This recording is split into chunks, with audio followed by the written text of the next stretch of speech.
നമ്മളൊരു സാലറി ആയിട്ട് എല്ലാവർക്കും എല്ലാ ബെനിഫിറ്റും എപ്പോഴും ചിലപ്പം കൊടുക്കാൻ പറ്റില്ല. പക്ഷെ നമുക്കെന്താണ് ഇവർക്ക് അവിടെ ബാംഗ്ലൂർ കാണാൻ വേണ്ടിയിട്ട് എങ്ങനെ പോകാമെന്ന് ഇപ്പോൾ ഒരു മെട്രോ കാർഡ് എടുത്ത് കൊടുക്കാൻ നമുക്ക് ബുദ്ധിമുട്ടില്ല. അപ്പോൾ പക്ഷെ ഒരു സാധാരണ ഫസ്റ്റ് വന്ന ആൾക്ക് ഒരു മെട്രോ കാർഡ് എടുക്കൽ ബുദ്ധിമുട്ടാണ്, കാരണം അയാൾ തേനിൽ പൈസ ഉണ്ടാവില്ല. അപ്പോൾ ഇയാൾ എന്ത് ചെയ്യാണ്, ഒരു 10ാം ക്ലാസ്സൊക്കെ കഴിഞ്ഞിട്ട് ഒരു ബിസിനസ്സൊക്കെ ചെയ്യാൻ വേണ്ടിയാണ് എന്താണ് ഓപ്പർച്യൂണിറ്റി എങ്ങനെയൊക്കെ ഒന്ന് കാണാൻ അറിയാനൊക്കെ എന്താണ് അവനൊരു 5-10 ദിവസം എന്ത് ചെയ്യട്ടോ കറങ്ങട്ടെ ബാംഗ്ലൂർ. ആ ആശയം നമ്മൾ പറഞ്ഞത്. അന്ന് ബാംഗ്ലൂർ സിറ്റി മാർക്കറ്റിന്റെ പരിസരമായിരുന്നു അന്ന് നമ്മൾ പോയിരുന്നത്. ഇപ്പൊ നമ്മളെ കൂടത്തേക്ക് എക്സ്പ്ലോർ ബാംഗ്ലൂർ എന്ന് വരുന്നവർക്ക് ഓൾ ഓവർ ബാംഗ്ലൂർ കറങ്ങാനുള്ള ഫെസിലിറ്റീസ് നമ്മൾ ചെയ്തു കൊടുക്കും. ഇപ്പോൾ സ്റ്റാർട്ടപ്പിലേക്ക് ഇതിന്റെ ഭാഗമായിട്ട് ഒരു ടീം വരുന്ന സമയത്ത് ഇപ്പോൾ സാധാരണ എല്ലാ സ്റ്റാർട്ടപ്പുകളും ചെയ്യുന്നത് ഇസോപ്പ് കൊടുക്കും, എംപ്ലോയി സ്റ്റോക്ക് ഓപ്ഷൻ, അങ്ങനെ എന്തെങ്കിലും ഓപ്ഷനുകൾ ഉണ്ട്. അതിന്റെ നമ്മളിപ്പോൾ പ്ലാനിങ് ചെയ്തുകൊണ്ടിരിക്കുന്നുള്ളൂ. ഇഷ്യൂ ആയിട്ടില്ല. ഇപ്പൊ നമ്മളിപ്പോൾ ഏകദേശം ഒരു 1.5 വർഷമായിട്ട് നമ്മളെ കൂടെ കണ്ടിന്യൂസ് ആയിട്ടുള്ള ആളുണ്ട്, 2 വർഷമൊക്കെ ആയിട്ടുള്ളവരുണ്ട്. അപ്പോൾ അവർക്കൊക്കെ ലിസ്റ്റ് ചെയ്ത് വെച്ചിട്ടുണ്ട്. ഇനിയിപ്പോൾ അത് ഇഷ്യൂ ചെയ്യാനുണ്ട്. ഇപ്പോൾ നാളെ എക്കണോമിക് ടൈംസിന്റെ ഒരു പ്രോഗ്രാമിൽ നിങ്ങൾ ഒരു ഇവന്റുമായി ബന്ധപ്പെട്ട് നമ്മൾ സംസാരിച്ച സമയത്ത് അവിടെ ഒരു ICMR-ഉമായിട്ട് നിങ്ങൾക്ക് സഹകരണം ഉണ്ട്, നിങ്ങൾ സംസാരിച്ചിട്ടുണ്ട് മുമ്പ് എന്നൊക്കെ പറഞ്ഞു. എന്താ ഇങ്ങനത്തെ ഗവൺമെന്റ് ഇൻസ്റ്റിറ്റ്യൂട്ടുകളൊക്കെ നിങ്ങൾ പണ്ടേ കണക്ഷൻ ഉണ്ടോ? ഇതുകൊണ്ടും കൂടി ആയിരുന്നു തോന്നി ICMR-ന് അവർ അവയർനെസ് കണ്ടന്റ് ചെയ്യാനും വെബിനാറൊക്കെ നടത്താൻ പ്ലാൻ ചെയ്തുകൊണ്ടിരിക്കുന്നുണ്ട്. നിലവിൽ ഇപ്പൊ നമ്മൾ ചെയ്യുന്നത് നമ്മളെ കണ്ടന്റ് ക്രിയേറ്റർ വെച്ചിട്ട് നമ്മൾ ടോപ്പിക് കൊടുക്കും, അവർ ആ സാധനം ചെയ്യും. അത് ഹിന്ദിയിലുണ്ട്, ഇംഗ്ലീഷിലുണ്ട്, മലയാളത്തിലൊക്കെ വരുന്നുണ്ട്. ഇനി അതിന്റെ ഒന്നുകൂടി ഒരു വൈഡ് പ്രോഗ്രാം ആയിട്ടാണ് നമ്മൾ ICMR ഇങ്ങനെ കൊളാബ് ചെയ്തിട്ട് ഈ ഒരു ഓഡിയൻസ് അതോറിറ്റിയിലുള്ള ആളുകളെ കൊണ്ട് തന്നെ ആ കാര്യങ്ങളെ പറയാനുള്ളത്.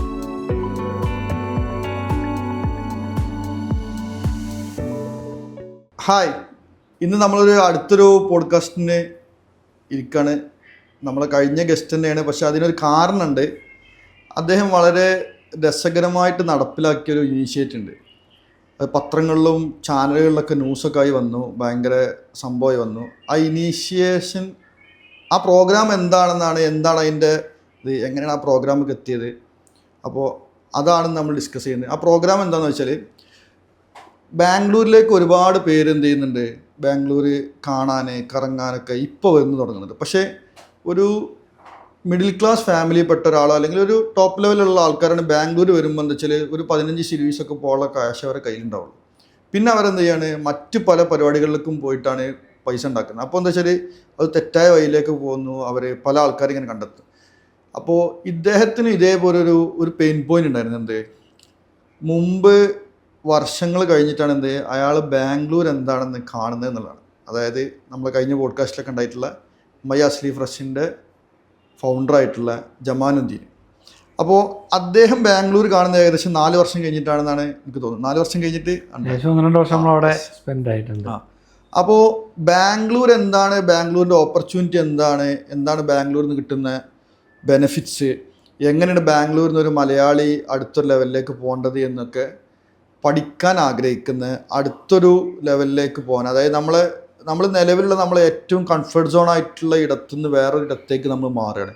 അപ്പോൾ ഉണ്ടാകുന്നൊരു പ്രശ്നം എന്താണെന്ന് വെച്ചാൽ, നമുക്ക് അവിടെ ഉണ്ടാകുന്ന കൂട്ടുകെട്ടുകൾ, അതിൽ നിന്ന് കിട്ടുന്ന ബെനിഫിറ്റുകളാണ് നമ്മൾ അടുത്തൊരു വർഷങ്ങളോളം നമ്മൾ ഡ്രൈവ് ചെയ്യുക എന്നുള്ളത്, ജോലിയാണെങ്കിലും ബിസിനസ് ആണെങ്കിലും ഒക്കെ.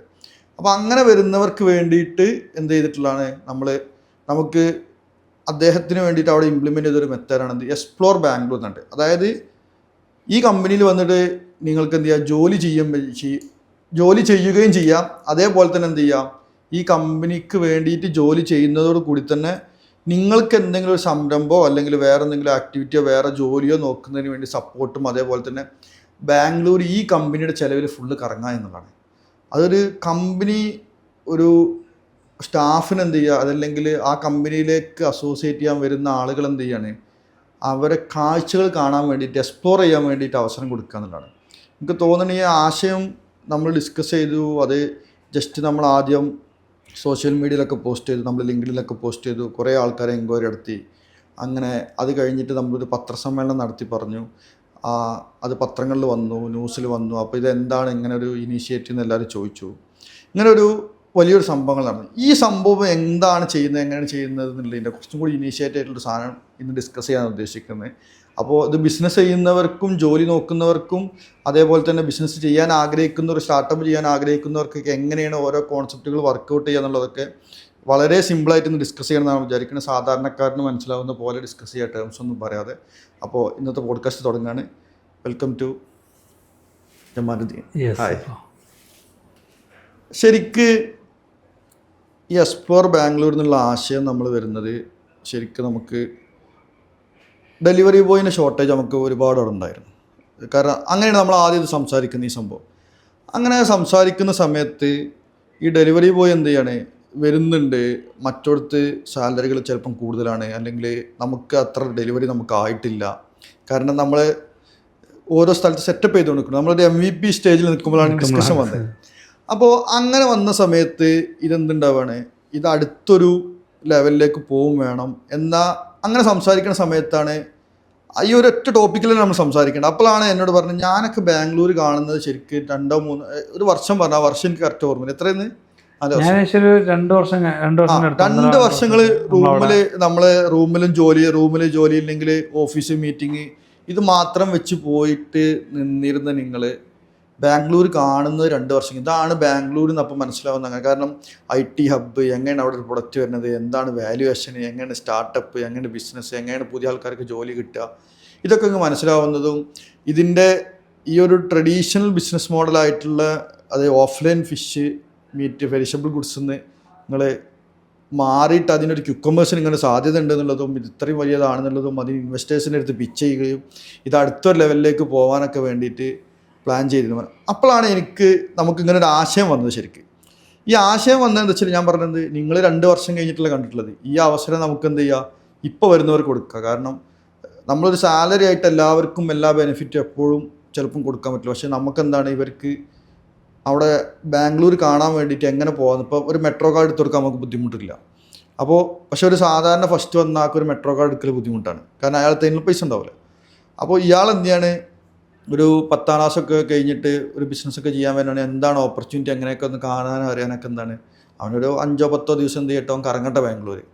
ആ ആശയം നമ്മൾ പറഞ്ഞത്. അപ്പോൾ അങ്ങനെ പറഞ്ഞു.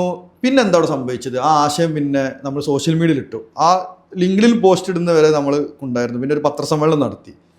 പിന്നെ എന്താ അവിടെ സംഭവിച്ചത് ശരിക്ക്? അതിൽ ഞാൻ ഫസ്റ്റ് ഒരു പോയിന്റ് വെച്ച് കഴിഞ്ഞാൽ, എനിക്ക് ഫസ്റ്റായിട്ട് ബാംഗ്ലൂർക്ക് ഓപ്പർച്യൂണിറ്റി അത് എൻ്റെ ഫ്രണ്ടിൻ്റെ കെയർ ഓഫിലാണ്. അവരിതുപോലെ എക്സ്പ്ലോർ ചെയ്യാൻ നമ്മളൊരു അവസരം തന്നതാണ്. നമ്മൾ സ്മരിക്കണം ഈ സമയത്ത്. അവർക്ക് സിറ്റി മാർക്കറ്റിലൊരു ഷോപ്പ് ഉണ്ട്. അപ്പോൾ നമ്മൾ സ്കൂളിൽ പഠിക്കുന്ന സമയത്ത് ഫ്രണ്ട്ഷിപ്പിന്റെ പേരിൽ നിങ്ങൾ വരി നമുക്ക് എൻജോയ് ചെയ്യാൻ പറഞ്ഞിട്ട് എന്ത് ചെയ്താ, എത്രാം ക്ലാസ്സിലൊന്ന്, അതൊന്നൊരു 10+2 പഠിക്കുന്ന സമയത്ത് ഫ്രണ്ട്സിന്റെ കെയർ ഓഫിൽ അവരെ ഷോപ്പിക്ക് അവരുടെ റൂമിലേക്ക് നമ്മളെ വിളിച്ച്, അത് നമുക്ക് അവരെ തന്ന അവസരമാണത്.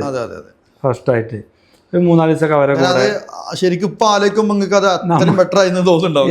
അപ്പൊ നമ്മൾ എന്ത് ചെയ്യണം, അതുപോലത്തെ ഒരു അവസരം. നിങ്ങൾ ടൂർ പോയിട്ടുണ്ടാവും. പെരീന്ന് ടൂർ ആണെങ്കിലും നമുക്ക് അവിടെ ഒരു പോയിന്റ് വേണമല്ലോ, പോകാനും നിൽക്കാനും കണക്ട് ചെയ്യാനും.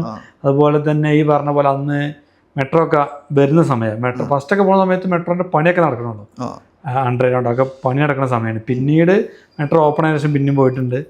അന്ന് അങ്ങനെയാണ് ഫസ്റ്റ്. ഇപ്പോൾ ബാംഗ്ലൂർക്ക് എന്ന് പറഞ്ഞു കഴിഞ്ഞാൽ എൻ്റെ ഫസ്റ്റത്തെ ഒരു ബാംഗ്ലൂർ ഇമേജ് ആ സിറ്റി മാർക്കറ്റും അതിൻ്റെ ഒരു പരിസരം മാത്രമേ ഉള്ളൂ. കാരണം ഞാൻ എൻ്റെ ഫ്രണ്ടിന്റെ കൂടെ അത്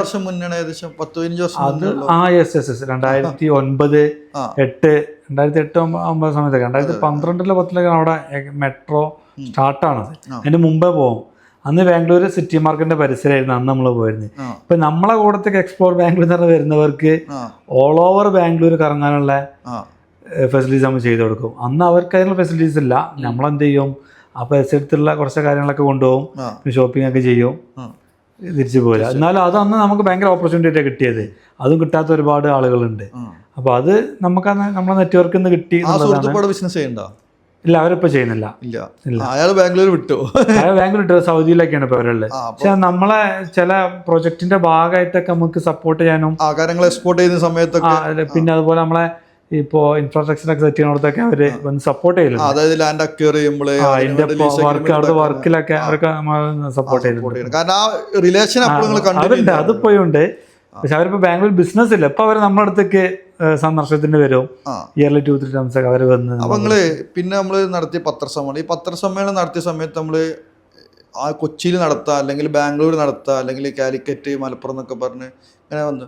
അപ്പോൾ നിങ്ങൾ മലപ്പുറം നടത്താൻ നിർബന്ധമായിട്ട് എന്നോട് പറഞ്ഞു. അതെന്തായിരുന്നു കാരണം? അത് നമ്മളൊരു ഇനീഷ്യേറ്റീവ് എടുക്കുമ്പോൾ അതിന്റെ റിസൾട്ട് നമ്മളെ നാട്ടിൽ നിന്നുള്ളവർക്കും ആളുകൾക്കും കിട്ടുന്നില്ല. നമ്മളെ സറൗണ്ടിങ്ങില് അതിന്റെ മറ്റൊരു ജില്ലക്കും എല്ലാവർക്കും വരാം. ഇപ്പൊ നമ്മളെ ഇപ്പോ കമ്പനി സെക്രട്ടറി അവൻ കൊച്ചിയിൽ വർക്ക് ചെയ്യുന്നവിടുന്നാണ് അങ്ങോട്ട് വന്നത്. ഇത് കണ്ടിട്ട് വന്നിട്ടുള്ളതാണ്. ഇത് നമ്മൾ ലിങ്ക് പോസ്റ്റ് ഇട്ടിന്റെ ആ കണക്ഷനിലൂടെ ത്രൂ ആണ് അവൻ വന്നത്. അതായത് പത്രസമ്മേളനം നടത്തുന്നതിന് മുന്നേ പത്രസമ്മേളനം നടത്തുന്നതിന് മുമ്പ് വന്നിട്ടുണ്ട്. കൊച്ചിയിൽ നിന്നാണ് അവൻ വരുന്നത്. പക്ഷെ അവിടെ കിട്ടുന്നതിന്റെ കൂടുതൽ സാലറി ഇപ്പൊ എനിക്ക് തോന്നുന്നത് ആളെന്തോ ഒരു സ്റ്റാർട്ടപ്പ് ചെയ്യാൻ വേണ്ടി വന്നതാണ്. അതിന് ഇൻക്യുബേഷൻ ഓൺബോർഡ് ആയിട്ടുണ്ട് തോന്നുന്നു. സ്റ്റാർട്ടപ്പിൽ ചെയ്യാൻ വേണ്ടി വന്നതാണ്. ഭയങ്കര ആക്റ്റീവായിട്ട് പ്രവർത്തിക്കുന്നുണ്ട്. ഇപ്പൊ എനിക്കിപ്പോ ഞാൻ പോരുന്ന സമയത്ത് കോഫി ബോർഡിൽ എന്തോ മീറ്റിംഗ് ഉണ്ടെന്ന് പറഞ്ഞു. അവനക്ക് എന്താ ഭയങ്കര ഈസി. എനിക്ക് മെസ്സേജ് അയച്ചിരുന്നു ഇങ്ങനെ കോഫി ബോർഡിൽ ഇൻക്യുബേഷൻ. എന്നോട് പറഞ്ഞിരുന്നു അവിടെ പോട്ടോ. അപ്പൊ എന്താ അതിനുണ്ടായ കാമിനോട് ഞാനവിടെ ചെന്നു. 2 ദിവസം കഴിഞ്ഞപ്പോൾ എനിക്ക് ഇവരൊക്കെ ചെയ്യണതൊക്കെ മനസ്സിലായി. അപ്പൊ അങ്ങനെയൊക്കെ ഉണ്ടായി. അപ്പൊ ഞാൻ ജിമ്മിലൊക്കെ ഡെലിവറി വരുമ്പോൾ ഞാൻ എന്നിട്ട് എന്ത് ചെയ്ത് ഞാനിങ്ങനെ മനസ്സിലാക്കി പ്രൊഡക്റ്റ് പറ്റുന്ന ഒരു പ്രോട്ടീൻ ബാർ ആണെന്നൊക്കെ പറഞ്ഞു. അപ്പോൾ കോഫി ബേസ് ചെയ്തിട്ട് എന്തോ ആണ് തന്നെ. അപ്പോൾ കോഫി ബോർഡ് ഇങ്ങനത്തെ ഒരു ആശയം ആദ്യമായിട്ടാണ് അവരുടെ അടുത്തേക്ക് വന്നത്. കണ്ടപ്പോൾ അവര് ഈ പിച്ച് ആദ്യം അവനെ ഓഫീസിലൊക്കെ പോയിക്കണമെന്നുണ്ട് എനിക്കവിടെ. അപ്പോൾ അവര് പറഞ്ഞു നിങ്ങൾ ഓൺലൈനിലും സാധാരണ എല്ലാവരോടും പറഞ്ഞ നിങ്ങൾ ഓൺലൈനിൽ അപ്ലൈ. അപ്പോൾ ഓന് വന്നു പിച്ചൊക്കെ ഉണ്ടാക്കി സെറ്റ് ചെയ്ത് എന്നിട്ട് എന്ത് ചെയ്തു ഓൺലൈൻ അപ്ലൈ ചെയ്തു. പക്ഷേ ഈ ആശയം കണ്ടപ്പോൾ എന്തായി സാധാരണ എല്ലാവരും ഓൺലൈൻ അപ്ലൈ ചെയ്യുന്ന പറഞ്ഞാൽ ഓൺലൈൻ ചെയ്യാൻ ഒരു ഇവൻ അതിൻ്റെ പിന്നാലെ നടന്ന് ഫോളോ അപ്പ് എടുത്തു. അപ്ലിക്കേഷൻ കൊടുത്തിട്ട് അവരെ വിളിച്ചറിയിച്ചു അങ്ങനെ അപ്ലിക്കേഷൻ ഇട്ടിട്ടുണ്ട് സാറേ നോക്കിയിട്ട് എന്തെങ്കിലും സംശയം. അത് ഭയങ്കര ആ ഫോളോ അപ്പ് ഇല്ല എന്നുള്ളതാണ് മിക്കവാറും ആളുകളുടെ പ്രശ്നം എന്ന് എനിക്ക് തോന്നിയിട്ടുണ്ട്. ഇപ്പോൾ അത് കമ്പനി സെക്രട്ടറി ആയിട്ട് പഠിക്കാൻ തോന്നുന്നവനല്ലേ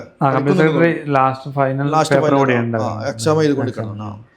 അപ്പോൾ അങ്ങനെ മലപ്പുറം എന്നുള്ള സ്ഥലത്ത് നിങ്ങൾ പ്രസ് മീറ്റ് നടത്തിയപ്പോൾ ശരിക്ക് ആ പ്രസ് മീറ്റിലാണോ വീഡിയോയിൽ വന്നത് അല്ലെങ്കിൽ മറ്റ് ന്യൂസുകാരൊക്കെ നിങ്ങൾ വിളിച്ച് സംസാരിക്കാതെ ന്യൂസൊക്കെ ആക്കി? പിന്നെ ന്യൂസുകാർ പിന്നെ അത് ന്യൂസാക്കി എടുത്തിട്ടുണ്ട്.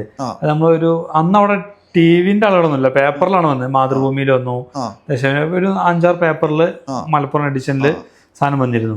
പക്ഷേ സാധാരണ പ്രസ് മീറ്റ് അടുത്ത് അങ്ങനെ ഒന്നും വരാറില്ല, വളരെ ചുരുക്കേ വരാറുള്ളൂ. കാരണം ഇവർക്കിത് കുറച്ചും എനിക്ക് തോന്നുന്ന പ്രസ് മീറ്റിൽ വളരെ വിശദമായിട്ട് ചോദിച്ചിരുന്നു. അതിനുശേഷം നമ്മൾ പുറത്തിറങ്ങിയ സമയത്ത് അടുത്ത മീറ്റ് തുടങ്ങിയും അവർ വന്ന് എല്ലാവരും ഫീഡ്ബാക്ക് എടുത്ത് ഏതൊരു ഇന്ത്യൻ ആയിട്ടുള്ള ഒരു പത്രപ്രവർത്തക വന്നിട്ട് കുറെ ഒരുപാട് സംസാരിച്ചിട്ടുണ്ട്.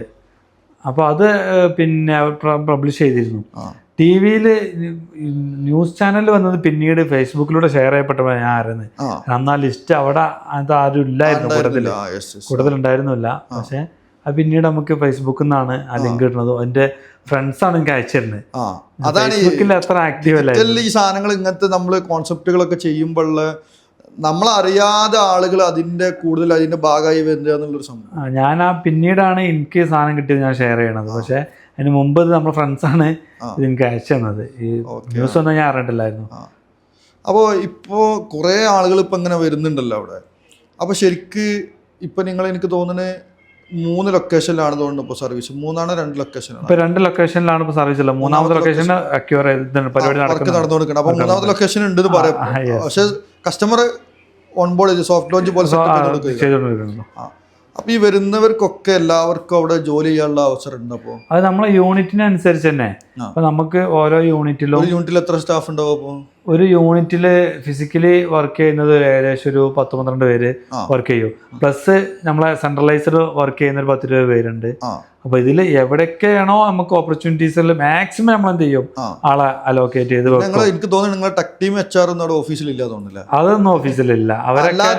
അല്ലാത്തനുള്ളവര് അവിടെ ഉണ്ട്. പിന്നെ ഇതുപോലെ വരുന്നവരും ആയിട്ടുള്ളവര്. ഇപ്പം ഈ ഇങ്ങനത്തെ ഒരു ചെറിയ സ്റ്റാർട്ടപ്പാണ്. HR ഉണ്ട്, നിങ്ങൾക്ക് കണ്ടന്റ് റൈറ്റർ ഉണ്ട്, പിന്നെ വീഡിയോ ക്രിയേറ്റർ ഉണ്ട്. കാരണം പല ലാംഗ്വേജിൽ നിങ്ങൾ അവയർനെസ് കണ്ടന്റുകൾ കൊടുക്കുന്നുണ്ട്. ഇതൊക്കെ ചെയ്യുന്ന സമയത്ത് ഇവർക്കൊക്കെ വലിയൊരു എമൗണ്ട് സാലറി ഉണ്ടാവും. അതേപോലെ തന്നെ ഇവരൊക്കെ റിവിഷനൊക്കെ ചെയ്യണം. ഇതൊക്കെ എങ്ങനെയാണ് നിങ്ങൾ ഇത്ര ചെറിയ സ്റ്റാർട്ടപ്പ് പ്രോസസ്സ് ചെയ്തിട്ടുള്ളത്? അതിൽ ഈ വരുന്ന ആൾക്കാർ ഇപ്പോൾ എന്തായാലും ഫിസിക്കലി അവിടെ വരണം എന്നാണ് പറയുന്നത്. അല്ലാതെ അവരെ വെർച്വലി നമ്മൾ സപ്പോർട്ട് ചെയ്യുന്നില്ല. വെർച്വലി സപ്പോർട്ട് ചെയ്യാനുള്ള അവസരം എനിക്ക് കൊടുക്കുന്നുണ്ട്. എക്സ്പ്ലോർ ബാംഗ്ലൂർ അവസരങ്ങൾ റെഗുലർ ബാക്കിയുള്ളതിലൊക്കെ നമ്മൾ വെർച്വലി ആയിട്ട് ചെയ്യുന്നുണ്ട്. അതുകൊണ്ട് തന്നെ ഇതിൽ കൂടുതൽ പേരും ഒരു സ്റ്റാർട്ടപ്പിന്റെ ഭാഗം ആവണം എന്ന് ആഗ്രഹിച്ചിട്ടും അതിന്റെ ഒരു സൈഡായിട്ട് വരുന്നുള്ളവരാണ് കൂടുതലുള്ളത്. അതുകൊണ്ട് നമുക്ക് കൂടുതൽ ബേണിങ്സ് ഇല്ല. നമുക്ക് വർക്ക് നടക്കും. അവരും ഭയങ്കര ഹാപ്പിയാണ്. നമ്മൾ ഒരു പുതിയ സ്റ്റാർട്ടപ്പിന്റെ ഭാഗം. ശമ്പളം ഉണ്ട്. ശമ്പളം കൊടുക്കാതെ ഒരു മോട്ടീവാണല്ലോ. പക്ഷെ അതിലേറെ അവര് ഇപ്പോ കണ്ടന്റ് റൈറ്റർ ആകട്ടെ, ക്രിയേറ്റീവ്സ്, അവരൊക്കെ HR അവരൊക്കെ അവരുടെ മെയിൻ മോട്ടീവ് പൈസക്ക് വേണ്ടി എന്നുള്ളതല്ല. സ്റ്റാർട്ടപ്പിന്റെ ഭാഗമാവണം. വേറൊരു വലിയൊരു കമ്പനിയിലെ കമ്പനിന്റെ വർക്ക് ചെയ്യുന്ന ആളാണ്. പേര് ചിലപ്പോൾ ഇവിടെ പറഞ്ഞ പ്രശ്നമാവും പറയണ്ട. കാരണം ഞാൻ അവിടെ സംസാരിച്ചിട്ടുണ്ട് ഒരു പ്രാവശ്യം. പിന്നെ കണ്ടന്റ് റൈറ്റർ ആണെങ്കിലും ഒരു 10 വർഷത്തോളം PR കണ്ടന്റ് ഒക്കെ ചെയ്തിട്ടുള്ള ആളാണ്. പ്രസ് മീറ്റിലൊക്കെ ഈ അവർക്കത് പറയാൻ കാരണം എഴുതുന്ന കണ്ടന്റ് മുതൽ നമ്മൾ പറയുന്ന ആശയം കൃത്യമായിട്ട് ഇവരൊക്കെ ഈ എക്സ്പീരിയൻസ് ഉള്ള ആൾക്കാർ ചെയ്തതിനോടുള്ള ബെനിഫിറ്റ് ഉണ്ട്. അത് നമുക്ക് അവരുടെ എക്സ്പീരിയൻസ് നമുക്ക് യൂസ് ചെയ്യാനും പറ്റുന്നുണ്ട്.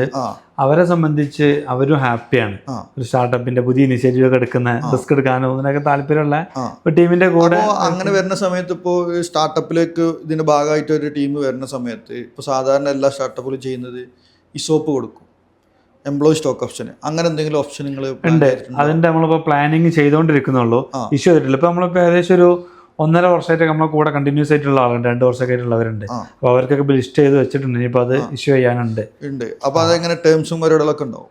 അതുകൊണ്ട് അതിന്റെ കാര്യങ്ങൾ പേപ്പർ ഇതാക്കിയിട്ടുണ്ട്, ഡിസ്കഷൻ ആണോണ്ടിരിക്കുക. അതിപ്പോ ഇഷ്യൂ ചെയ്യും. കാരണം എനിക്ക് തോന്നുന്നത് LLP-ലാണ് ഇപ്പൊ പ്രൈവറ്റ് മാറ്റുന്ന സമയത്ത് ഇതൊക്കെ പ്ലാൻ ചെയ്ത്. അപ്പോൾ പിന്നെ ഇപ്പോൾ നാളെ എക്കണോമിക് ടൈംസിന്റെ ഒരു പ്രോഗ്രാമിൽ നിങ്ങൾ ഒരു ഇവന്റുമായി ബന്ധപ്പെട്ട് നമ്മൾ സംസാരിച്ച സമയത്ത് അവിടെ ഒരു ICMR-ഉമായിട്ട് നിങ്ങൾക്ക് സഹകരണം ഉണ്ട്, നിങ്ങൾ സംസാരിച്ചിട്ടുണ്ട് മുമ്പ് എന്നൊക്കെ പറഞ്ഞു. എന്താ ഇങ്ങനത്തെ ഗവൺമെന്റ് ഇൻസ്റ്റിറ്റ്യൂട്ടുകളൊക്കെ നിങ്ങൾ പണ്ടേ കണക്ഷൻ ഉണ്ടോ? അത് നമ്മൾ എക്സ്പോർട്ട് ചെയ്ത സമയത്ത് അവിടെ എൻക്വയറീസ് അങ്ങനെയൊക്കെ ചെയ്തിട്ടുണ്ടായിരുന്നു. അപ്പോൾ ഈ ഒരു മെറീൻ പ്രൊഡക്റ്റിൽ നമ്മളൊരു ഇനിഷ്യേറ്റീവ് ചെയ്യാന്നുള്ളപ്പോൾ നമ്മൾ ആദ്യം ആളുകൾക്കൊക്കെ ഒരു ട്രസ്റ്റ് ചില ഫാക്ടർ ഉണ്ട്. അപ്പോൾ അതിന് ലീഗലി നമ്മളെ ഗവൺമെന്റ് എന്തൊക്കെയാണ് സപ്പോർട്ട് തരുന്നത് അത് നമ്മൾ മാക്സിമം ഉപയോഗിക്കാൻ നോക്കി. അപ്പോൾ അവരെ അപ്പം പാക്കിംഗ് ആൻഡ് പ്രോസസ്സിങ്ങിൽ നമുക്ക് അവിടുന്ന് സർട്ടിഫൈഡ് ആണ്. അവിടുന്ന് അവിടുത്തെ ഗൈഡ് ലൈൻസിലാണ് നമ്മൾ പ്രോസസ്സ് നടക്കുന്നത്. അത് സർട്ടിഫൈഡ് നമുക്ക് എഗ്രിമെന്റ് ഉണ്ടാവും. എനിക്ക് തോന്നുന്നു നിങ്ങളിപ്പോ പ്ലാസ്റ്റിക് കവറിലാണ് ചെയ്യുന്നത്, സസ്റ്റൈനബിലിറ്റി പുതിയൊരു കൺസൾട്ടന്റ് വന്നതുകൊണ്ട് അതിൽ തന്നെ നമുക്ക് ഈ പാക്കിംഗ് ആൻഡ് പ്രോസസ്സിംഗ് എന്നുള്ളതിൽ നമ്മള് ഗൈഡൻസ് പൂർണ്ണമായിട്ടും ICMR. അതുകൊണ്ടാണ് ഈ ഇപ്പൊ നിങ്ങൾ ട്രസ്റ്റ് സ്റ്റോർ ഒക്കെ ചെയ്ത സമയത്ത് ഡാമേജ് ഇല്ലാതെ അവര്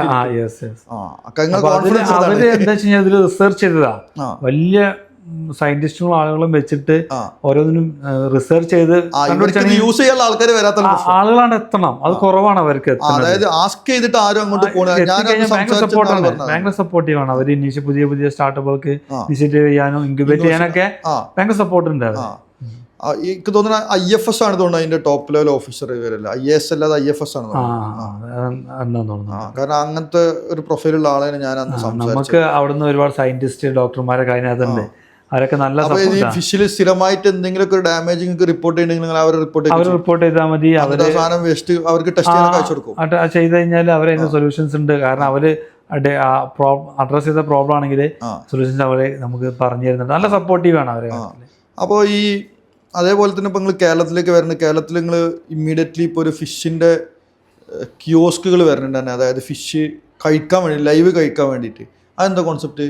അത് പിന്നെ നമ്മളതിനൊരു ബൈ പ്രോഡക്റ്റ് ആയിട്ട് ഫിഷിൻ്റെ കുക്ക് ചെയ്തിട്ട് ഒരു ഒന്നൊരു മോഡേൺ രീതിയിൽ നിലവിൽ ഇപ്പോൾ നമ്മളിവിടെ തവ ഫ്രൈയും ബാക്കിയുള്ളതൊക്കെ ആയിട്ട് അതൊന്നും നല്ല രീതിയിൽ ഹൈജീനായിട്ട് ഒരു മോഡേൺ SOP ഒക്കെ സെറ്റ് ചെയ്ത് ഒരു മോഡേൺ റെസിപ്പിയും കൂടി ഇംപ്ലിമെന്റ് ചെയ്ത് പിന്നെ ഗ്ലോബലി ഉള്ള 1-2 നല്ല റെസിപ്പീസും കൂടി അതിന്റെ ഒരു പ്രോസസ്സ് നടന്നുകൊണ്ടിരിക്കുക. അതും കൂടി ചെയ്തിട്ട് ആളുകൾക്ക് ഫിഷിനെ ഒന്നുകൂടി എക്സ്പീരിയൻസ് ചെയ്യാൻ ഉള്ള ഒരു ഹൈജീനിക് സ്പോട്ടായിട്ട്. വേറൊരു സംഭവം കണ്ടെന്താ, ഇതിപ്പോൾ ഈ 2 ആഴ്ചനുള്ളിൽ ഇതൊക്കെ ചോദിക്കേണ്ടി വരികയാണ്. കുറേ സാധനം ചെയ്യുന്നു നിങ്ങൾ. അതായത് ഇംഗ്ലീഷിലും ഹിന്ദിയിലൊക്കെ നിങ്ങൾ ഫിഷുമായി ബന്ധപ്പെട്ടുള്ള അതിൻ്റെ അവയർനെസ് കണ്ടന്റുകൾ ചെയ്യുന്നുണ്ട്. ഫിഷ് കഴിച്ചാലുള്ള ബെനിഫിറ്റ്, ഏത് ഫിഷ് കഴിക്കണം, ഏത് ഫിഷ് ഇന്ന അസുഖങ്ങൾക്ക് ബെറ്റർ ആയിരിക്കും, കുട്ടികൾക്ക് ഏത് ഫിഷ് കൊടുക്കാം, ഇതൊക്കെ എന്താവശ്യത്തിന് നിങ്ങൾ ചെയ്യുന്നുണ്ട്? കാരണം അതിന് ശമ്പളം കൊടുത്തിട്ടില്ല വീഡിയോ ചെയ്യുന്നുണ്ടാവും. കാരണം നിങ്ങളെ പ്രൊഫൈലൊന്നുമില്ല. കാരണം നിങ്ങൾ ചെയ്യുകയാണെങ്കിൽ നിങ്ങളായിരിക്കും വരിക, അല്ലാതെ ഒരു സ്റ്റാഫ് ചെയ്യാനായിരിക്കും എനിക്ക് തോന്നിയാൽ കണ്ടപ്പോൾ. അതെന്താ അങ്ങനെയൊക്കെ ചെയ്യുന്നത്? അത് നമ്മൾ ജനറലി ഈ മാർക്കറ്റിന് അഡ്രസ് അവയർനെസ്, അത് ആളുകൾക്ക് പിന്നെ ഇത് ഒരുപാട് വൈഡ് വെറൈറ്റീസ് ഐറ്റംസുകളുണ്ട് മറീൻ പ്രൊഡക്റ്റില്. വൈഡ് വെറൈറ്റീസ് ഐറ്റംസ് ഉണ്ട്. അപ്പൊ അതിനെന്ത് ചെയ്യാം, എക്സ്പ്ലോർ ചെയ്യാൻ ആളുകളെ ഒന്നും കൂടി. ചിലവര് അവർ സ്ഥിരം ഉപയോഗിക്കുന്ന കുറച്ച് ഫിഷസ് ഉണ്ടാവും, അതിൽ മാത്രം ലോക്കായി നിൽക്കാതെ പുതിയതിനെ കുറിച്ചൊക്കെ പറഞ്ഞു. എന്റെ ദുബായിലുള്ള ഒരു സുഹൃത്ത് പറഞ്ഞ് ഈ ഡിഫൻസിലുള്ള ആൾക്കാരൊക്കെ അവരുടെ ഏറ്റവും കൂടുതൽ ഷെഫാണ് ആള്. അപ്പൊ പറഞ്ഞ് അവനോട് ഏറ്റവും കൂടുതൽ പറയല് ഡിഫൻസിലാണ് അവൻ വർക്ക് ചെയ്യുന്നത് ഷെഫായിട്ട്. അപ്പൊ എന്നോട് പറഞ്ഞത് ഈ സാൽമൻ എന്ന് പറഞ്ഞൊരു സാധനം ഉണ്ട്, ഇതാണ് കഴിക്കേണ്ടത് ഇടയ്ക്കിടയ്ക്ക് എന്നോട് വിളിക്കുമ്പോൾ പറയും ഈ സാൽമൻ അവിടെ കിട്ടുമെന്നൊക്കെ ചോദിക്കുന്നുണ്ട്. ഞാൻ പറഞ്ഞു കിട്ടുക, കാരണം മീൻ കടയിൽ പോയി ചോദിച്ചാൽ നമ്മൾ. അപ്പോൾ അങ്ങനെ ഇവർ ഇത്ര ഫോക്കസ്ഡ് ആയിട്ട് ഓരോ മീനും ഈ അറബികൾ കഴിക്കുന്നവരുടെ ഉണ്ടാവും.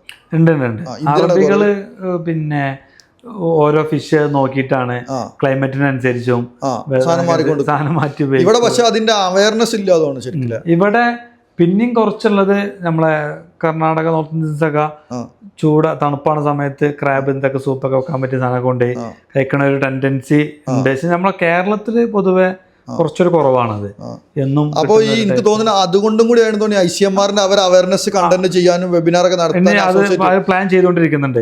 നിലവിൽ ഇപ്പൊ നമ്മൾ ചെയ്യണത് നമ്മളെ കണ്ടന്റ് ക്രിയേറ്റർ വെച്ചിട്ട് നമ്മൾ ടോപ്പിക് കൊടുക്കും, അവർ ആ സാധനം ചെയ്യും. അത് ഹിന്ദിയിലുണ്ട്, ഇംഗ്ലീഷിലുണ്ട്, മലയാളത്തിലൊക്കെ വരുന്നുണ്ട്. ഇനി അതിന്റെ ഒന്നുകൂടി ഒരു വൈഡ് പ്രോഗ്രാം ആയിട്ടാണ് നമ്മൾ ICMR ഇങ്ങനെ കൊളാബ് ചെയ്തിട്ട് ഈ ഒരു ഓഡിയൻസിലോട്ട് അതോറിറ്റിയിലുള്ള ആളുകളെ കൊണ്ട് തന്നെ ആ കാര്യങ്ങളെ പറയാന്നുള്ളത്. അവരൊക്കെ വെൽ നോളജിന് റിസർച്ച് ചെയ്ത ആളുകൾ അത് അസുഖങ്ങൾക്കും തുടക്കത്തിൽ തന്നെ നമ്മൾ ഇങ്ങനത്തെ ഫുഡൊക്കെ കഴിക്കുന്നവരാണെന്നുണ്ടെങ്കിൽ ഇമ്മ്യൂണിറ്റി പവർ കാര്യങ്ങളൊക്കെ കൂടുതലുണ്ട്, ഓരോന്നിനും വരുന്നുണ്ട്. ഓക്കെ. പിന്നെ അതേപോലെ തന്നെ ഈ ഇപ്പോൾ നിങ്ങൾ അടുത്തൊരു ലൊക്കേഷനിലേക്ക് 3 ലൊക്കേഷനായി 10 ലൊക്കേഷനിലാണ് നിങ്ങൾ പ്ലാന് കേരളത്തിൽ അടുത്ത മാസങ്ങൾ തന്നെ പ്ലാൻ ചെയ്യുന്നുണ്ട്. ഇതൊക്കെ ചെയ്യുന്ന സമയത്ത് നിങ്ങൾ ടെക്ക് എങ്ങനെ നിങ്ങൾ ചെയ്യുന്നത്? ടെക്ക് ഫുള്ള് ഓഫ്ലൈൻ അല്ല, ഓൺലൈനിൽ ഫുള്ളി വെർച്വലി ടീമാണ് മാനേജ് ചെയ്യുന്നത്. ഇത്ര നല്ല ടെക്ക് ആരങ്ങൾക്ക് ഇത് മാനേജ് ചെയ്ത് തന്നെ? അപ്പോൾ ഈ ടെക്ക് നമ്മളെ ഫസ്റ്റത്തെ ഒരു ക്യാപിറ്റലിൽ വെട്ട ഒരു സാധനമാണ്. അതിപ്പോൾ നമ്മൾ കോ ഫൗണ്ടർ മുനീർ മൂപ്പര് 24 വർഷത്തിൽ മേലായിട്ട് സൗദിയിൽ ടെക്കിലെ ടീം ഹെഡാണ്, അവിടുത്തെ ഡയറക്ടറാണ്, IT കമ്പനിയുടെ ഒരു കമ്പനി ഡയറക്ടറാണ്. അപ്പോൾ അവരുടെ എക്സ്പീരിയൻസ് ആണ് ടെക്ക്. അതൊരു ബിഗ്സോ എന്ന് പറഞ്ഞ കമ്പനിയാണ് നിലവിൽ ഇപ്പൊ എന്ത് ചെയ്തേ അതിന്റെ സപ്പോർട്ട് ചെയ്യണേ. ഇപ്പൊ അതുകൊണ്ട് തന്നെ നമ്മളിതിൽ ഒരുപാട് കാര്യങ്ങള് ഓപ്പറേഷണലി എഫിഷ്യൻസി കൂട്ടാൻ വേണ്ടിയിട്ട് AI കാര്യങ്ങള്, പ്രഡിക്ഷൻസ് കാര്യങ്ങള്, കസ്റ്റമർ പേഴ്സൺ, അതൊക്കെ ഇപ്പൊ അതിന് ആ ഡിപ്പാർട്ട്മെന്റിലൊക്കെ ഇപ്പൊ ആളായിട്ടുണ്ട്. നമുക്ക് വലിയ ഇതില്ല. അതൊക്കെ പുള്ളി അവരുടെ ഒരു ബിഗ്സോ കമ്പനി ഉണ്ട്, ആ കമ്പനിയിൽ നിന്നാണ് സപ്പോർട്ടുകൾ തരുന്നത്. അതുകൊണ്ട് തന്നെ ടെക്കിന്റെ ഭാഗം അവര് പെർഫെക്റ്റ് ആയിട്ട് ഹാൻഡിൽ ചെയ്യുന്നുണ്ട്. കാരണം ഇത് പുതിയ സ്റ്റാർട്ടപ്പ് ആയതുകൊണ്ട് തന്നെ ഇടയ്ക്കിടയ്ക്ക് ഫിക്സ് ചെയ്യാനും പ്രോബ്ലംസ് ഒക്കെ കസ്റ്റമർ റിപ്പോർട്ട് ചെയ്യുന്നുണ്ടാവും. അത് ഫിക്സിങ് ഒരു സൈഡിലൂടെ ഉണ്ട്, ഡെവലപ്മെന്റ് വേറെ സൈഡിലുണ്ട്, AIക്ക് വേറെ വിങ് ഉണ്ട്. AIന്റെ വിങ്ങില് ഈ ഓപ്പറേഷൻസിലുള്ള കാര്യങ്ങൾ, ഡെയിലി ആക്ടിവിറ്റീസിനെ ഓട്ടോമേറ്റ് ചെയ്യുന്നതുണ്ട്. അങ്ങനത്തെ പരിപാടികളൊക്കെ, ഡാറ്റ അനലൈസിങ്, പ്രഡിക്ഷൻസ് കാര്യങ്ങൾ, മാർക്കറ്റിംഗ്, അതൊക്കെ വിദ്യയിലാണ് ചെയ്യുന്നത്. മാർക്കറ്റിംഗിന്റെ ഈ എക്സ്പ്ലോർ ബാംഗ്ലൂരിൽ പിന്നെ വന്ന വേറൊരാളെ എന്തെങ്കിലും ഒരു എക്സ്പീരിയൻസ് പറയാനുണ്ടാവും? ബാംഗ്ലൂർ പിന്നെ ഈ ഇതിൽ ഡെലിവറിയിൽ വന്നിട്ടുണ്ട്. അപ്പോൾ അവർക്ക് എന്താ വെച്ച് കഴിഞ്ഞാൽ ഒരു ബാക്കിയുള്ള സ്ഥലങ്ങളിൽ ജോലി ചെയ്ത സമയത്ത്, ചെന്നൈയിലൊക്കെ ജോലി ചെയ്തവരാ. അപ്പോൾ ഈ റൂമ് കട ചെന്നൈനെ തന്നെ കണ്ടിട്ടില്ല. അപ്പൊ ആ ഒരു ആശയത്തിൽ കിട്ടിയപ്പോ വന്നതാണ്. അപ്പൊ ബേസിക് അവർക്ക് സാലറിന്റെ കാര്യങ്ങളുണ്ട്, ഈ കാണാൻ പോകുന്നുണ്ട്, ഭയങ്കര ചില്ലാണ്. അപ്പൊ നമ്മൾ എന്ത് ചെയ്യും, ചിലപ്പോ വീക്കെൻഡ് അത് നമ്മള് ഇല്ല, ലഹരിക്കുള്ള പരിപാടി ഇല്ല. പക്ഷെ അതിലല്ലാതെ തന്നെ ഹാപ്പിനെസ് കാണുന്നവരുണ്ട്. ലഹരി അല്ലാതെ തന്നെ പല ഹാപ്പിനെസ്സുകൾ കാണുന്നവരുണ്ട്. യാത്രയില്, കാണുന്നതില്, പുതിയ പിന്നെ ഇപ്പോ ബാങ്ക് മറ്റേ നമ്മളെ കമ്പനി സെക്രട്ടറി അവന് ഇംഗ്ലീഷൊക്കെ അത്യാവശ്യം സംസാരിക്കുമായിരുന്നു. അപ്പം ഇപ്പൊ ഒന്ന് ഡൗൺ ആയി ഇങ്ങനെ നിൽക്കുന്ന സമയമായിരുന്നു. അപ്പൊ ഇപ്പൊ ഇവിടെ വന്നത് എനിക്ക് ഭയങ്കര പോസിറ്റീവായി പറഞ്ഞു. കാരണം ഇംഗ്ലീഷ് അല്ലാതെ അവൻ്റെ വേറെ ഭാഷ അവൻ്റെ ഇല്ല, ഹിന്ദിയില്ല. അപ്പൊ അതുകൊണ്ട് തന്നെ അവനക്ക് എൻക്വയറി ഒക്കെ ചെയ്യാൻ പോകുമ്പോഴേ അവർക്ക് ലാംഗ്വേജിനും കൂടി ഭയങ്കരമായിട്ട് ഇമ്പ്രൂവ് ചെയ്യാൻ പറ്റിയായിരുന്നത്. ഈ നമ്മൾ പുറത്തൊക്കെ വിടും, അവിടെയുള്ള ഓരോ ഓഫീസിന്റെ എൻക്വയറി ഒക്കെ ഉണ്ടെങ്കിൽ ഒരു ഡ്രോൺ ഷിപ്മെന്റിന്റെ പരിപാടി നമ്മൾ ഫീച്ചർ നോക്കുന്നുണ്ട്. അത് ഞാൻ അവനെ ഏൽപ്പിച്ചു, ഡ്രോൺ ഡെലിവറി ചെയ്യാൻ വേണ്ടിയിട്ട്, ഡ്രോൺ ഡെലിവറി. അപ്പൊ അതിനെന്ത് ചെയ്തു, ഈ ഇവനാണ് ഏൽപ്പിച്ചത്. കുറച്ചൊരു നല്ല രീതിയിൽ ആക്റ്റീവ് പ്രവർത്തിക്കുന്നത്. അതിന്റെ ടെക്നിക്കലി സൈഡ് എൻക്വയറി ചെയ്യാനും അതിന്റെ ഫീഡ്ബാക്ക് എടുക്കാനും എങ്ങനെ നമുക്ക് ഇനീഷ്യലി എവിടെ സ്റ്റെപ്പ് എടുക്കാന്നല്ല. അപ്പൊ ഇതിനൊക്കെ വിടുന്ന സമയത്ത് തന്നെ ഇവനിത് ഇംഗ്ലീഷിൽ സംസാരിക്കില്ലാതെ വേറൊരു ഓപ്ഷൻ അവന്റെ മുമ്പിലില്ല. കാരണം അവിടെ പോണതൊക്കെ അങ്ങനത്തെ ടോപ്പ് ലെവൽ കമ്പനിയിലാവും. മലയാളം സംസാരിക്കാൻ അതൊക്കെ ഷെഡ്യൂൾ ചെയ്യും, അതൊക്കെ സെർച്ച് ചെയ്ത് നമ്മൾ ഒരു ബേസിക് സപ്പോർട്ട് കൊടുക്കും. ബാക്കിയൊക്കെ അവൻ തന്നെ ഇതാക്കി. ബാംഗ്ലൂർ പ്രസ് മീറ്റ് നടത്താൻ മാനേജ് ചെയ്തവനാണ് തോന്നുന്നത്. അത് അവൻ തന്നെയാണ്, നമ്മൾ പറഞ്ഞെടുത്തിട്ടുള്ളൂ. ബാക്കിയൊക്കെ അഡ്രസ്സ് എടുത്ത് കൊടുത്തു, മെട്രോ സ്റ്റേഷനും പേര് എഴുതി കൊടുത്തു, ബാക്കിയൊക്കെ അവൻ തന്നെ. അതുകൊണ്ട് തന്നെ അവൻ പറഞ്ഞു ലാംഗ്വേജും എന്തായി, ബെറ്ററായി ഒന്നും കൂടി ഇമ്പ്രൂവ് ചെയ്യാനും പ്രാക്ടീസ് ചെയ്യാനും അറിയണ ആൾ തന്നെയാണ്. പക്ഷെ ഒന്ന് ഡൗൺ ആയി നിൽക്കുന്ന സമയമായിരുന്നു സംസാരിക്കാതിരുന്നപ്പോ. കാരണം കൊച്ചിയിൽ ഓടുമ്പോ കൊച്ചിയിൽ മലയാളം അറിയാം, എല്ലാവരും മലയാളം ഇംഗ്ലീഷ് പറഞ്ഞാൽ നോക്കലുണ്ടാവും. അവിടെ പിന്നെ പ്രശ്നമില്ല. അതല്ല, അത് അവൻ പറയാം ആരാണെങ്കിലും ഇതാണെങ്കിലും അതിന് ഇപ്പൊ എന്തായി ബന്ധത്തിലേറെ ഭയങ്കര ഇമ്പ്രൂവ് ആയി എന്നുള്ള ഫീഡ്ബാക്ക് അവൻ്റെ കിട്ടി. അപ്പൊ ഈ ഡെലിവറിക്ക് വന്ന ആൾക്കാര് ഇപ്പോ എങ്ങനെ എല്ലാ ദിവസവും ഡെലിവറി ചെയ്യുന്നുണ്ട്? അപ്പൊ പുതിയ പറഞ്ഞ ആൾക്കാര് ഡെലിവറി അവര് ഒരു വീക്കിലി 2-3 ഡേയ്സ് അവർ പോകും. ഏകദേശം മന്ത്ലി 8 ദിവസം 9 ദിവസമൊക്കെ അവർക്ക് കറങ്ങാൻ കിട്ടും. ലീവ് അടക്കം വിത്ത് ഇതില്. അത് അഡ്ജസ്റ്റ് ചെയ്ത് കാരണം ഡെലിവറി ആയതുകൊണ്ട് തന്നെ പിന്നെ നിങ്ങൾക്ക് ഒരു പീക്ക് ടൈം ഉണ്ട്. അതിന്റെ ബാക്കിയുള്ള സമയത്തൊക്കെ നമ്മൾ പരമാവധി ഇത് ചെയ്യും, വിട്ടുകൊടുക്കൂല. അതിൽ രാത്രി ഒന്ന് പുറത്തു പോകാനൊക്കെ ഉള്ള ഇതുണ്ട്. പിന്നെ അതേപോലെ തന്നെ ഇപ്പോ ഇതിൽ നിങ്ങള് ഈ വേറെ പുതിയ ഐറ്റങ്ങൾ ഇപ്പോൾ ചെയ്യുന്നത് പറഞ്ഞു. ഇപ്പോൾ എഗ്ഗ് ചെയ്യേണ്ടതാണ്. എഗ്ഗ് ചെയ്യാൻ വേണ്ടിയിട്ട് നിങ്ങൾ ചെയ്യുന്നത് ഫുള്ളി ഓർഗാനിക് ആയിട്ടുള്ള നാടൻ എഗ്ഗാണ് തന്നെ. അപ്പോൾ അതെങ്ങനെയാണ് നാടൻ ഓർഗാനിക് ഈ സംഭവങ്ങൾ കിട്ടുന്നത്? കാരണം കൂട്ടിലിട്ട് വളർത്തുന്ന കോയിൻ്റെ എഗ്ഗാണ് ഞാൻ കൂടുതൽ, അല്ലെങ്കിൽ നമ്മൾ നാട്ടിൻപുറത്ത് വീട്ടിൽ നിന്ന് കളക്ട് ചെയ്യണം. അതിനെന്താ ചെയ്തിട്ടുള്ള? അപ്പോൾ അതിൽ നാട്ടിൻപുറത്തുനിന്ന് കളക്ട് ചെയ്യണ എഗ്ഗിന്റെ ഒരു വേർഷൻ നമ്മൾ നോക്കിക്കൊണ്ടിരിക്കുന്നുണ്ട്. അതൊരു ടീം ഡീലായിക്കണ്. പിന്നെ അതായത് അവര് കുറെ ഏരിയയിലുള്ള വീടുകളിൽ നിന്ന് കളക്ട് ചെയ്തിട്ട് നമുക്ക് തരാം. അപ്പൊ നമ്മളതിന് സെറ്റ് ചെയ്തിട്ട് നമ്മൾ കൊടുക്കാം. അതിൽ തന്നെ പിന്നെ ക്വാളിറ്റി നമ്മൾ ചെക്ക് എങ്ങനെയാണ്? അവർ ക്വാളിറ്റി ചെക്ക് ചെയ്തിട്ട് തരാം, നമ്മൾ ചെക്ക് ചെയ്യും, നമ്മൾ കിട്ടുമ്പോൾ നമുക്ക് ചെയ്യാൻ പറ്റും. പിന്നെ ഈ ഫാമിൽ തന്നെ ബ്രൗൺ എഗ് ഉണ്ട്, അത് സെപ്പറേറ്റ് തന്നെ കൊടുക്കും. ഫാം ചെയ്ത ബ്രൗൺ കളറുള്ള എഗ് വരുന്നുണ്ട്, അതുണ്ട്. വൈറ്റ് എഗ് ഉണ്ട്. പിന്നെ ഇപ്പോൾ ഒരു സൗദിയിലൊക്കെ ഒരു കണ്ടുവരുന്ന സാധനം ഉണ്ട്, നമ്മളിപ്പോൾ ഇവിടെ ഡിസ്കസ് ചെയ്തുകൊണ്ടിരിക്കുന്നുണ്ട്. omega-3 എഗ്, പിന്നെ വേറെ ഡബിൾ യോക്ക് ഉണ്ട്, അതുണ്ട്. പിന്നെ അതുപോലെ തന്നെ വൈറ്റമിൻ ഡി എഗ് കാടന്റെ ഡബിൾ യോക്ക് അതുണ്ട്. അത് നമ്മളെ ലോക്കലില് ചെറിയ തട്ടുകളിലൊക്കെ ചിലയിടത്ത് സാധനം വരുന്നുണ്ട്. അങ്ങനത്തെ എഗ്ഗിലും കൂടി കുറച്ച് വെറൈറ്റീസ് കൂടുതൽ നമ്മൾ ഏറ്റവും ഇംപ്ലിമെന്റ് ചെയ്യാനുള്ള. പിന്നെ എന്തൊക്കെ ഐറ്റംസ് ആണ് പുതിയതായിട്ട് വരുന്നത്?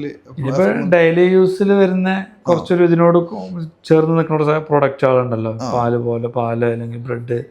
അതായത് പാക്കിംഗ് ഐറ്റംസ് അല്ല, ലൈവിലുള്ള ലൈവിലുള്ള ഫ്രഷ് ആയിട്ട് സബ്സ്ക്രിപ്ഷൻ ആയിട്ടാണ് വരിക. സബ്സ്ക്രിപ്ഷൻ മോഡ് ഡെവലപ്മെന്റ് നോക്കിക്കൊണ്ടിരിക്കുന്നത് അതിന്റെ ഭാഗത്ത്. അതായത് സോഫ്റ്റ്വെയറിൽ കൂടി മാറ്റം വന്നാലേ നടക്കുള്ളൂ.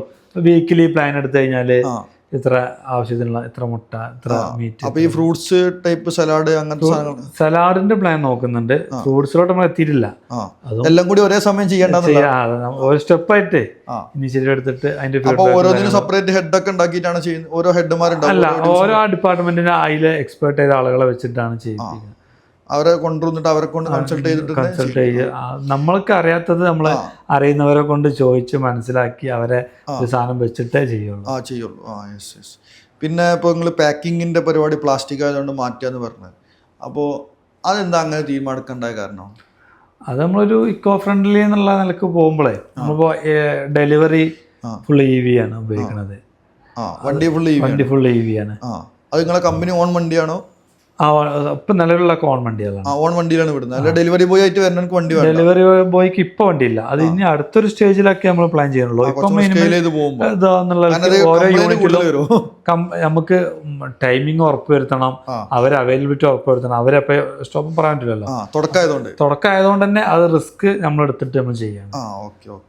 അത് കുറച്ച് ഇതുള്ള കേസാണ്. ഈ പാക്കിങ്ങില് അപ്പോ എന്ത് മെറ്റീരിയൽ ഉപയോഗിച്ച് ചെയ്യാന്നാണ് നിങ്ങൾ പ്ലാൻ ചെയ്തത്? അതിന് സസ്റ്റൈനബിൾ ആയിട്ടുള്ള ഐറ്റംസ്. ഒരു കൺസൾട്ടന്റ് കഴിഞ്ഞ ശേഷം ഞാൻ ഫോൺ വിളിച്ചപ്പോൾ അവിടെ വന്നിട്ടുണ്ടെന്ന് പറഞ്ഞു. അതിന്റെ ഡിസ്കഷൻ നടന്നുകൊണ്ടിരിക്കുകയാണ്. ഇപ്പൊ ഓൾറെഡി നമ്മള് ക്യാരി ബാഗ് ഒക്കെ പേപ്പർ ബാഗിലാണ് പോകുന്നത്. ആ വന്ന ആളെന്തോ നേപ്പാളിലെന്തോ വർക്കൊക്കെ നാഗാലാൻഡിലൊക്കെ പോയിട്ട് ഇതില് കുറച്ച് എക്സ്പീരിയൻസ് ഉള്ള ആളെന്നെയാണല്ലേ. ഞാൻ പ്രൊഫൈൽ എനിക്കറിയാം, ഞാൻ പറഞ്ഞില്ല. കാരണം പബ്ലിക്കില് ചിലപ്പോ പറഞ്ഞാല്, കാരണം ആള് നല്ല അറിയപ്പെടുന്ന ആളാണ്. എങ്ങനെ ഇങ്ങനത്തെ ആൾക്കാരൊക്കെ നിങ്ങൾ പിക്ക് ചെയ്യുന്നപ്പോ? അത് നമ്മളൊരു ആവശ്യം അതാവുമ്പോഴേ എത്തിപ്പെടും. നല്ല പൈസ കൊടുത്തിട്ട് വരുന്നതാണ്. അവര് പാഷനായിട്ട് തന്നെയാണ് അധികം. നമ്മളെ ഈ ഡ്രീം എത്ര വലുതാണോ അതിനനുസരിച്ച് നമുക്ക് പുറത്തുനിന്നുള്ള എക്സ്റ്റേണൽ സപ്പോർട്ടും നല്ല കിട്ടുന്നുണ്ട്, ആളുകൾ തരുന്നുണ്ട്. സത്യസന്ധമായിട്ടുള്ള നമ്മളെന്താണോ ഉദ്ദേശം, നമ്മൾ ഇങ്ങനെ ചെയ്യാൻ പോകണം ഇതാണ്. അപ്പൊ അതിന് നമുക്ക് എന്ത് ചെയ്യുന്നുണ്ട്, പുറത്ത് നല്ല സപ്പോർട്ട് വരുന്നുണ്ട്. അപ്പൊ ഇനിയിപ്പോ ബാംഗ്ലൂർ ഇപ്പൊ അടുത്ത് തന്നെ 10 ഔട്ട്ലെറ്റ് എത്തും. അപ്പൊ അതിൽ ഇൻവെസ്റ്റേഴ്സ് ഒക്കെ വന്ന് തുടങ്ങി. എന്താണ് അതിന്റെ സ്റ്റേജ്? എൻക്വയറി ഉണ്ട്. എൻക്വയറി അത് നമ്മളിപ്പോ ഫ്രാഞ്ചൈസി മോഡാണ് ഉദ്ദേശിക്കുന്നത് അതില്. അപ്പോൾ നമ്മൾ തന്നെ ഓപ്പറേഷൻ ചെയ്തിട്ട് SOP കാര്യങ്ങൾ സെറ്റ് ചെയ്ത് കറക്റ്റ് ചെയ്യാന്നാണ്. അപ്പൊ കേരളത്തിലാണെന്നുണ്ടെങ്കിൽ നമ്മളെ ഉദ്ദേശം എന്ന് വെച്ച് കഴിഞ്ഞാല് ഇൻവെസ്റ്റ്മെന്റ് കൂടുതൽ ഏറ്റവും പെട്ടെന്ന് ബാംഗ്ലൂരിലോട്ട് സർവീസ് എല്ലായിടത്തേക്കും എത്തുക. ഇതിപ്പോ നമ്മളൊരു വീഡിയോ ഔട്ട് ചെയ്ത് കഴിഞ്ഞ് കഴിഞ്ഞാൽ ഒരുപാട് പേര് ഔട്ട് ഓഫ് സർവീസ് വരുന്നവരുണ്ട്. അപ്പൊ അവരുടെ ആ ഒരു പ്രോബ്ലം സോൾവ് ചെയ്യാം. ആ ഒരു കസ്റ്റമർ നമുക്ക് അവിടെ ഉണ്ട്, അവർക്ക് ഫുൾഫിൽ ചെയ്ത് കൊടുക്കുക. അതാണ് ഇപ്പൊ നമ്മളെ ഏറ്റവും ഉദ്ദേശം. അപ്പോൾ നിങ്ങള് ഒരു സ്റ്റോർ തോന്നി സെറ്റ് ചെയ്ത സ്ഥലത്ത് തന്നെ സ്റ്റാഫിന് താമസം അവിടെ തന്നെ സെറ്റ് ചെയ്യണ്ടല്ലോ, അതെന്താ കാരണം? അതൊരു കൺവീനിയൻസ്. അവരെ ആ ഒരു ഫ്രീഡം എന്നുള്ള നിലയ്ക്ക് ജോലി കഴിഞ്ഞാൽ പെട്ടെന്ന് എന്ത് ചെയ്യാൻ പറ്റും, അവർക്ക് അവരെ ഇതിലെത്താം. പിന്നെ ആ സമയത്ത് വന്നാൽ മതി. പീക്ക് അവർ അല്ലാത്ത കമ്പനികളൊക്കെ ഞാൻ കണ്ടിട്ടുള്ള രാത്രി 2 മണിക്കും 3 മണിക്കൊക്കെ ജോലി ഏൽപ്പിക്കാതെ. അത് നിലവിൽ നമുക്ക് അങ്ങനെയൊന്നുമില്ല. അതിന് ഷിഫ്റ്റ് ഉണ്ട്. അപ്പൊ രാവിലെ 6 മണിക്ക് സ്റ്റാർട്ട് ചെയ്യണമെങ്കിൽ ആ കഴിഞ്ഞാൽ റെസ്റ്റ് കിട്ടും. പിന്നെ ഡെലിവറി ബോയ്ക്ക് 6 മണിക്ക് ഇറങ്ങേണ്ട ആവശ്യമില്ല. അതൊക്കെ അവരുടെ ടൈമിന് ഇറങ്ങേണ്ട ആവശ്യമുള്ളൂ. പിന്നെ ബാക്കിയുള്ള പ്രോസസ്സിലുള്ളവര് ഈ ഓപ്പറേഷൻ താമസം കൊടുക്കണതിനാണ് ഞാൻ കണ്ടിട്ടുള്ളത് പല ആൾക്കാരും. പുറത്ത് റെന്റ് ഒരുപാട് കൂടുതലാവുന്നതുകൊണ്ട് തന്നെ നമ്മൾ ഈ ഇൻഫ്രാസ്ട്രക്ചർ മാക്സിമം ഉപയോഗപ്പെടുത്തുക. ലാൻഡിലാണ് ചെയ്ത് കൊടുത്താണ് നമ്മൾ ഈ ഫെസിലിറ്റി ചെയ്തിട്ടുള്ളൂ. അല്ലാതെ റെന്റ് ഔട്ട് ചെയ്ത് നിൽക്കുന്നിടത്ത് ആ ഫെസിലിറ്റീസ് ഇല്ല. മറ്റോടത്ത് നമ്മൾ ഒരു ഇൻഫ്രാ ചെയ്യുമ്പോൾ അത് മാക്സിമം യൂട്ടിലൈസ് ചെയ്യാൻ വേണ്ടി. ഇവർക്കുള്ള എക്സ്പെൻസ് ഒക്കെ നമ്മൾ മാനേജ് ചെയ്യാനായതുകൊണ്ട് തന്നെ അത് കുറച്ചും കൂടി പ്രോഫിറ്റ് കൂട്ടാൻ പറ്റും. അപ്പൊ ഈ ഇപ്പൊ നിങ്ങൾ പുതിയൊരു സാധനം സെറ്റപ്പ് ചെയ്യുന്ന സമയത്ത് ലീസിന് ലാൻഡ് എടുക്കുന്നുണ്ടല്ലോ. അപ്പൊ ഈ ലീസിന് ലാൻഡ് എടുത്തിട്ട് ഈ ഫ്രാഞ്ചൈസി എടുക്കാൻ വരുന്ന ആളല്ലേ ആ ലാൻഡും ഇതിന്റെ ഓപ്പറേഷനിൽ മാത്രമല്ല നിങ്ങൾ ഇത് ചെയ്യുന്നത്? ഓപ്പറേഷൻ നമ്മൾ ചെയ്യും, ടെക്നിക്കൽ സപ്പോർട്ടും കൊടുക്കും. ടെക്നിക്കൽ സപ്പോർട്ട് ഓപ്പറേഷന് അതിന്റെ മാർക്കറ്റിംഗ് ആ സെക്ഷനൊക്കെ വാട്ടർ പുള്ള് ചെയ്യും. അപ്പോൾ എത്ര മാസം കൊണ്ടാണ് ഇപ്പൊ നിങ്ങള് നിലവിലൊരു സ്റ്റോർ പ്രോഫിറ്റ് ആക്കുന്നത്? ഓഫ്ലൈനും ഓൺലൈനും ഒക്കെ കൂടി? ഓഫ്ലൈനും ബ്ലെൻഡ് ചെയ്തിട്ടല്ലേ വരുന്നത്? ബ്ലെൻഡ് ചെയ്തിട്ട് വരുന്നുണ്ട്. ബ്ലെൻഡ് ചെയ്തിട്ട് വരുമ്പോ വിത്തിൻ 1 ഇയറിന്റെ ഉള്ളില് പ്രോഫിറ്റില് എത്തുന്നുണ്ട്. അത് പിന്നെ ലൊക്കേഷൻ ചൂസ് ചെയ്ത ലൊക്കേഷനും കാര്യങ്ങളൊക്കെ അനുസരിച്ച്. അതുപോലെ ലൊക്കേഷൻ ചൂസ് ചെയ്യാൻ ഓൾറെഡി ബോക്സ് കൊണ്ടുവച്ചിട്ട് ആൾക്കാർ ടെസ്റ്റ് ചെയ്യുന്നുണ്ട്. അപ്പൊ ഈ ഫ്രാഞ്ചൈസി മോഡൽ വരുന്നവരെന്നെ ഇപ്പൊ ഒരു മന്ത്ലി ഇൻകം കിട്ടുന്ന എന്തെങ്കിലും മെത്തേഡ് അങ്ങനത്തെ മോഡൽ ഉണ്ട് അതില്? കാരണം കൂടുതൽ ആൾക്കാർ നമ്മളോടൊക്കെ ചോദിക്കില്ല അങ്ങനെ മന്ത്ലി ഒരു ഇൻകം കിട്ടുന്ന അതിലെന്താ വെച്ച് കഴിഞ്ഞാൽ നമ്മളൊരു ഇൻഫ്രാസ്ട്രക്ചർ സെറ്റപ്പ് ചെയ്യുന്ന അസറ്റിൽ നമുക്ക് ഇൻവെസ്റ്റ് ചെയ്യണവരുണ്ട്. അപ്പൊ നമുക്കൊരു ഡാർക്ക് സ്റ്റോർ ഓഫ്ലൈൻ സ്റ്റോറും വേണം. അതിന്റെ ഫുൾ ഇൻഫ്രാ അവർ ചെയ്യാന്നുണ്ടെങ്കിൽ നമുക്കൊരു മന്ത്ലി റെന്റ് നമ്മളാ ഇൻവെസ്റ്റ് ചെയ്യണതിന് പകരം അവരതിൽ ഇൻവെസ്റ്റ് ചെയ്തു. അപ്പൊ അതിന്റെ ആ ഒരു ഇൻഫ്രാക്കുള്ള ഒരു ഫെസിലിറ്റീസ് നമ്മൾ എന്ത് ചെയ്യണം, പുറത്ത് ആരോ ചെയ്ത് കഴിഞ്ഞാലും വാടക കൊടുക്കണം. ഇപ്പൊ ബിൽഡിംഗ് ചില ലാൻഡ് ഓണേഴ്സ് ചെയ്തുതരും. നിങ്ങൾക്ക് എന്താണ് റിക്വയർമെന്റ് നമ്മൾ ചെയ്തുതരാറ്. എന്നിട്ട് അതിനും കൂടിയുള്ള വാടക നിങ്ങൾ തന്നാൽ മതി. ലാൻഡിനാണെങ്കിൽ 10,000 ആണ് റെന്റ് ചെയ്യുന്നുണ്ടെങ്കിൽ ഒരു ഉദാഹരണത്തിന് ഇൻഫ്രാസ്ട്രക്ചർ നമ്മൾ ചെയ്തുതരാം, 35,000 റെന്റ് തരാം. അങ്ങനെ ചെയ്യണവരുണ്ടല്ലോ. ആ ഒരു ഫെസിലിറ്റീസിൽ ഇതെന്താ വെച്ചാൽ ഗൾഫിലൊക്കെ UAE മറ്റു രാജ്യങ്ങൾ GCC-ലൊക്കെ ഉള്ളവർക്ക് അല്ലെങ്കിൽ UK-ലൊക്കെ ഉള്ളവർക്ക് ഒരു ലംസം എമൗണ്ട് കയ്യിലുണ്ടെങ്കിൽ ഇങ്ങനത്തെ ഒരു സാധനത്തിൽ ഇൻവെസ്റ്റ് ചെയ്യാൻ വരണമെങ്കിൽ അവർക്ക് വീട്ടിലേക്ക് എന്ത് ചെയ്യുക, ചില നടത്താനുള്ള പൈസ ഒരു 30-6 റേഞ്ചിലൊക്കെ ഉള്ള ഒരു പൈസ എന്ത് ചെയ്യും, മന്ത്ലി ഇവിടുന്ന് റെന്റ് ലിങ്ക് ആയിട്ട് തന്നെ കൊടുക്കാൻ പറ്റും. അതാ ചെയ്യണ കിട്ടും ചെയ്യും. അതിന്റെ സ്ക്വയർ ഫീറ്റ് കാര്യങ്ങളൊക്കെ നോക്കി അതിനെന്താണ് മാർക്കറ്റിൽ റെന്റ് കിട്ടുക ബിൽഡിങ്ങിന്റെ നോക്കിയിട്ട്. കാരണം അത് കണക്കൂട്ടി നിങ്ങൾ താഴ്ന്നത് എനിക്കറിയാം. കാരണം റിയൽ എസ്റ്റേറ്റിന്റെ ഒരാളാണ് നിങ്ങൾ ഓപ്പറേഷൻ നോക്കണമെന്നുള്ളത്. എന്താ റിയൽ എസ്റ്റേറ്റ് ചെയ്യുന്ന ഒരാളുകൾ ഓപ്പറേഷനിൽ കൊണ്ടുവരാൻ കാരണം? അത് അവനും ഞാനും എന്ന് പറഞ്ഞാൽ ഇതിന്റെ തുടക്കത്തിൽ അവന്റെ കൂടെ ഉണ്ടായിരുന്നു. പിന്നീട് അവൻ അവിടെ ബാംഗ്ലൂരിൽ തന്നെ അവൻ നിന്നു. അപ്പോൾ അതിന്റെ ഓരോരുത്തർക്ക് കാഴ്ച വ്യത്യാസം ഉണ്ടല്ലോ. റിയൽ എസ്റ്റേറ്റിന് നല്ല പൊട്ടൻഷ്യൽ കണ്ടിട്ടാണ് റിയൽ എസ്റ്റേറ്റിന്റെ കാര്യങ്ങളൊക്കെ നോക്കി ചെയ്തു തരുന്നത്. നല്ല വൃത്തിക്ക് ചെയ്യുന്നുണ്ടായിരുന്നു. അതിലാണ് ഞാൻ പിന്നെ ഇതിൽ ഓപ്പറേഷനിൽ ഇന്നായിട്ട് നല്ല മിങ്കിളായിട്ട് ഈ പിന്നെ മൾട്ടി ലാംഗ്വേജിൽ നല്ല കൈകാര്യം ചെയ്യും. അതുകൊണ്ടാണ് ഇൻഡസ്ട്രിയിൽ എത്തിയത്. അതുകൊണ്ടാണ് റിയൽ എസ്റ്റേറ്റിൽ എത്തുന്നത് ആദ്യം.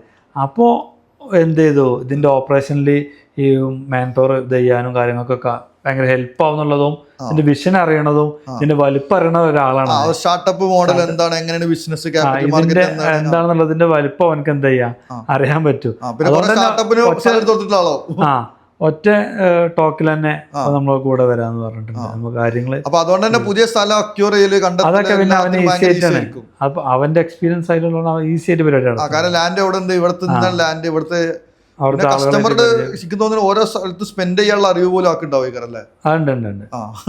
കസ്റ്റമർ. ഓക്കെ. അപ്പോൾ എന്തായാലും എക്സ്പ്ലോർ ബാംഗ്ലൂർ കുറെ ആൾക്കാർ ബാംഗ്ലൂർ വന്ന് എക്സ്പ്ലോർ ചെയ്യട്ടെ.